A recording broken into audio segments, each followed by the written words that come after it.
अगर तुम ना इसमें, ये मतलब एक लाइन का क्वेश्चन था, मतलब इसे देखते ही बता सकते हो तुम लोग। यार तुमसे कई बार बोल दिया, फ्रैक्शन की पावर इंफिनिटी कितना होता है? 0 होता है ना। कई बार सुन चुके हो फ्रैक्शन की पावर इंफिनिटी 0। इसमें से 5 to the power n common क्यों नहीं ले लेते हो? फ्रैक्शन तो बन जाएंगी सारी टर्म्स, बनेगी नहीं बनेगी? 5 to the power n common लिया तो क्या आ गया? 5 to the power n to the power 1 upon n बाहर आ गया। अंदर क्या आ गया? 2 अपॉन 5 की पावर n, 3 अपॉन 5 की पावर n, 4 अपॉन 5 की पावर n और प्लस 1 एंड इसकी होल पावर 1 अपॉन n। तो देखना बेटा, n टेंस टू इंफिनिटी के लिए ये वाली जो वैल्यू है अपनी, ये वैल्यू कहां टेंड करेगी? n से n गया, 5 आ गई। इसकी लिमिटिंग वैल्यू क्या आ गई? 0। ये भी 0, ये भी 0, 1 आ गया अल्टीमेटली। तो आंसर क्या आ जाएगा? 5 आ जाएगा। तो जब भी ऐसे क्वेश्चंस मिले तो डायरेक्टली बिना सॉल्व किए क्या बोलोगे? मैक्सिमम वैल्यू उठा लो। वो कितनी आ रही है? 5, राइट? अब कैलकुलेट करना ही नहीं है, सीधे बोल दोगे मैक्सिमम वैल्यू जो आएगी वो आंसर आ गया। अरे अभी रुक जाए यार।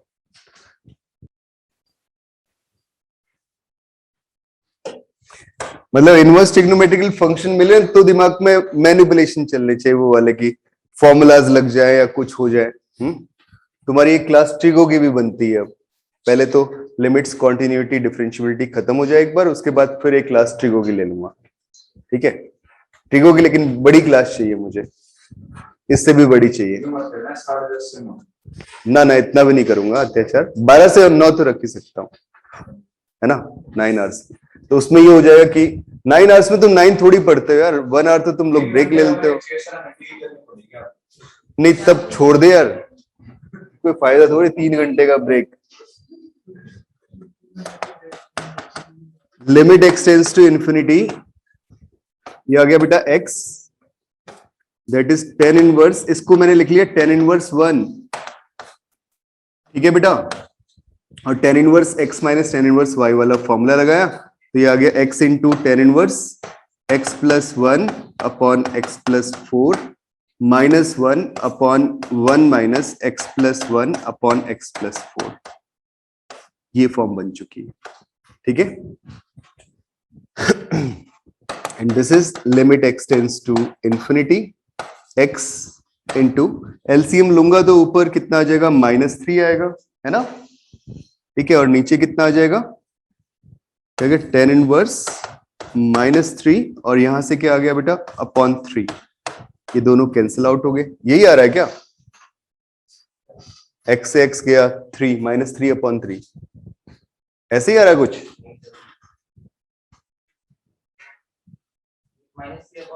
अरे प्लस है यार, प्लस है, प्लस। एक मिनट रुको, -3 अपॉन में कितना आ रहा है? दिस इज 2x प्लस 5, ये वैल्यू आ रही, राइट? अब बेटा जल्दी से बता दो यार। ये पढ़ते हैं पहले एक, limit x tends to 0 sine inverse x upon x, इसका वैल्यू 1 आता है। एक फॉर्म ये है इनवर्स ट्रिग्नोमेट्रिकल फंक्शन में। दूसरी फॉर्म है limit x tends to 0 tan inverse x upon x, इसका वैल्यू भी 1 आता है, राइट? ये दोनों फॉर्म्स याद रहनी चाहिए। जैसे sin x अपॉन x का भी वैल्यू 1 है और sin inverse x upon x का भी वैल्यू 1 है, राइट? इसका एप्लीकेशन क्या हो जाता है कि अगर जैसे पिछले वाले केस में कहा, if limit x tends to c fx this is equal to 0, मतलब फंक्शन कितना हो रहा है बेटा? 0 हो रहा है c पॉइंट के ऊपर। देन ऑब्वियसली अपन क्या बोल सकते हैं? दो केसेस, पहला कि limit x tends to c sine inverse f of x this is divided by f of x, that value is also equal to 1। and similarly second, limit x tends to c tan inverse f of x that divided by f of x, this is also equal to 1। but ध्यान क्या रखना है कि जो function अंदर वाला है, जो ऊपर और नीचे यूज हो रहा है ना, एंगल की फॉर्म में और इसकी फॉर्म में, तो कितना आना चाहिए? 0 को टेंड करना चाहिए और सेम होना चाहिए, बस ये वाली बात है। अब यहां देखो tan इनवर्स के अंदर जो फंक्शन है, गौर से बेटा बोर्ड पे देखना, ये function x tends to infinity के लिए कहां टेंड करेगा? 0 को करेगा कि नहीं करेगा? बताओ। करेगा, तो मैंने इससे डिवाइड भी कर दिया और इससे मल्टीप्लाई भी कर दिया।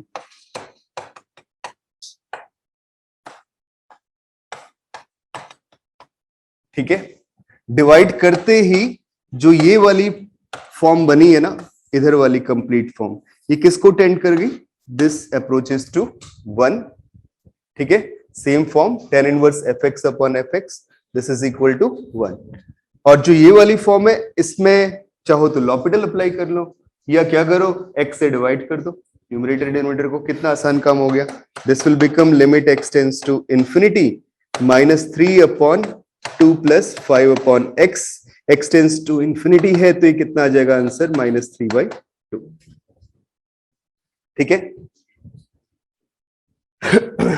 To infinity 1 upon 1 into 3 plus 1 upon 3 into 5 plus, ये पॉइंट नहीं है, डेसिमल नहीं है, क्या प्रोडक्ट है, 1 इंटू 3, 3 इंटू 5 एंड सो। ठीक है, and so on 1 upon 2n minus 1 into 2n plus 1. This kind of series is called telescopic series. ठीक है, अब बेटा तुम यहां गौर से देखो कि जो जितनी भी टर्म्स एडिशन में यूज हुई है, जितनी भी टर्म्स एडिशन में यूज हुई, कौन कौन सी? 1 इंटू 3, 3 इंटू 5, 5 इंटू 7, सबके बीच में डिफरेंस कितने का है? 2 का डिफरेंस है ना। तो अगर 2 का डिफरेंस है तो मैं न्यूमरेटर में इनके डिफरेंस को लिख सकता हूं। हमेशा यही काम करना होगा सब में। ठीक है, थोड़ा गौर से सुनो। इसको मैंने ऐसे लिख लिया, 2 से हाफ। वेरी गुड बेटा। तो मैंने इसे 2 से मल्टीप्लाई और डिवाइड कर दिया। हाफ पक्का है? नहीं, हाफ नहीं है, 2 आना चाहिए शायद। चलो चेक कर लेते हैं। हाँ, हाफ बिल्कुल सही है। Limit n tends to infinity, it can be written as 2 upon 1 into 3 plus 2 upon 3 into 5। लिखने का रीजन क्या वो भी समझते चलो, क्योंकि डिफरेंस कितने का था? 2 का था टर्म्स के बीच में, इसलिए मैंने 2 से मल्टीप्लाई डिवाइड किया। और क्यों किया बेटा, गौर से सुनना। इसलिए किया बच्चों, एक बार सुन लो, इसलिए किया because it can be written as 1/2 limit n tends to infinity, that 2 can be written as in numerator 3 minus 1। इस 2 को कैसे लिखता हूं? 5 minus 3। ये वाला 2 क्या आ गया? 2n plus 1 minus 2n minus 1। इतना लिखने के बाद क्या कर दो? डिवाइड कर दो। 1 इंटू 3 से डिवाइड करूंगा 3 minus 1 को, तो 3 अपॉन 3 1 हो गया, -1/3 आ गया। नेक्स्ट से क्या आ गया? 5 अपॉन 3 इंटू 5 1/3, -3 अपॉन 3 इंटू 5 1/5। और ये अल्टरनेटली टर्म चलती चलेगी, लास्ट मिल जाएगी 1 upon 2n minus 1 minus 1 upon 2n plus 1। अगर तुम गौर से देखो, टेलीस्कोपिक वे में चल रही है, मिडिल की सारी टर्म्स कैंसिल आउट हो रही है। तो ये लिमिट कितना आ गया? 1/2 times limit n tends to infinity, this is 1 minus 1 upon 2n plus 1। अब जब n tends to infinity put किया, that value becomes 0, so this is 1/2। ठीक है ना। ये थोड़ा सा हल्का क्वेश्चन था कि तुम्हें शुरुआत करवा दूं। अब थोड़ा सा अच्छा क्वेश्चन दूंगा, है ना। इससे शुरुआत हुई है इस वैरायटी के क्वेश्चंस की। अगले क्वेश्चन पे चलते हैं। यार मुझे पता चल गया, तुम्हारे चेहरे देखे कि ये उड़ जाएगा, क्वेश्चन होने वाला नहीं इतनी आसानी से, है ना। तो टर्म r अगर अपन देखें तो टर्म r क्या मिलने वाली है? This is r upon r to the power 4 plus r plus 1, यही मिलेगी। कोई डाउट तो नहीं इसमें किसी को? ठीक है बेटा। अब थोड़ा गौर से देखना, जो अच्छा ये r स्क्वायर है, जो डिनोमिनेटर है उसको परफेक्ट स्क्वायर बना सकता हूं। कैसे बना सकता हूं? r to the power 4 plus r square plus 1, it can be written as r square its whole square minus 2r square plus 1 minus r square. लिख सकता हूं ना इतना? बोलो क्यों लिख रहा हूं, सोचो। इसलिए कि ये बन जाएगा r स्क्वायर, सॉरी प्लस 1 का whole square minus r square, जिससे जो नीचे लिखा था ना पीछे 2n minus 1 into 2n plus 1, वो ब्रेक हो रहे थे ना दो टर्म्स, वैसे ये टर्म्स ब्रेक हो जाए। इसलिए a square minus b square जब ब्रेक किया तो कितना मिल गया? r square plus 1 minus r, और R square plus 1 plus R. ऐसे ही ब्रेक क्यों किया? थोड़ा और गौर से सुनने वाली बात है। ऐसे ही ब्रेक क्यों किया? कुछ और भी तो तरीका हो सकता था। और दूसरा तरीका क्या हो सकता था कि परफेक्ट स्क्वायर बनाता और माइनस में कांस्टेंट टर्म रखता, वो भी तो हो सकता था। लेकिन मैंने माइनस में आर स्क्वायर क्यों किया? इस बात का रीजन समझना, क्योंकि इन दोनों टर्म्स का अगर मैं डिफरेंस देखूं, दिस माइनस दिस देखूं, तो क्या मिल रहा है? 2r आ रहा है, और न्यूमरेटर में क्या दिया था? r दिया था। अगर r दिया हो तो फिर मुझे यहाँ पे कांस्टेंट नहीं रखना, वेरिएबल रखना है, राइट? आगे से समझ में आएगा ना, ये दिमाग में कैलकुलेशन रहेगा।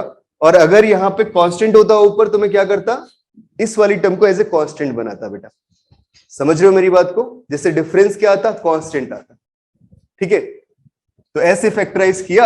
अब ये tr आ चुका है कितना ऊपर? r को थोड़ा सा रुक जाओ, एक बार सुन लो मेरी बात को। जो ये टर्म था इसको मैंने 2 से मल्टीप्लाई 2 से डिवाइड कर दिया, 2r upon r4 plus R square plus 1 लिख लिया। ठीक है, अब इसे लिख लिया 1 अपॉन 2। ये फैक्टराइज करने के बाद ऐसा बन चुका है, 2 से मल्टीप्लाई डिवाइड इसलिए किया कि दोनों का डिफरेंस कितना आ रहा है? 2r आ रहा है। अब इसको लिख लेते हैं ऐसे, r square plus are plus 1 minus r square minus are plus 1।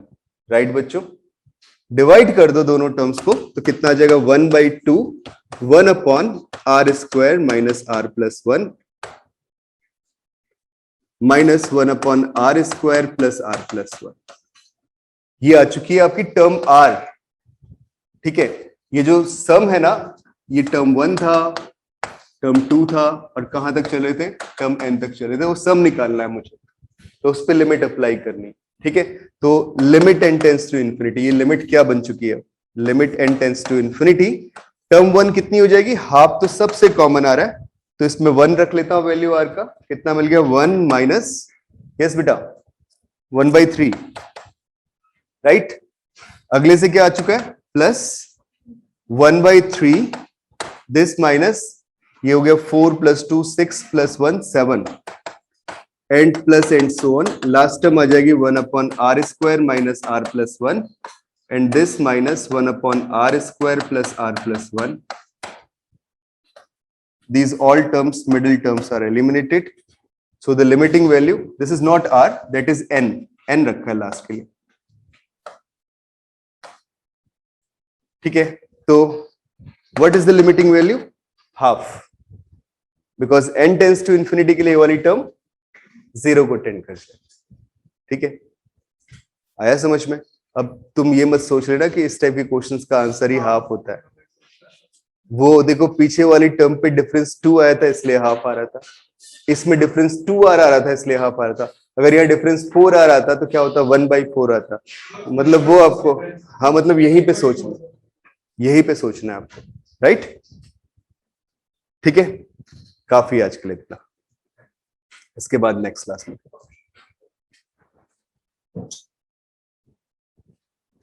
ठीक है बच्चों, okay bye. Thank you sir. Welcome बेटा।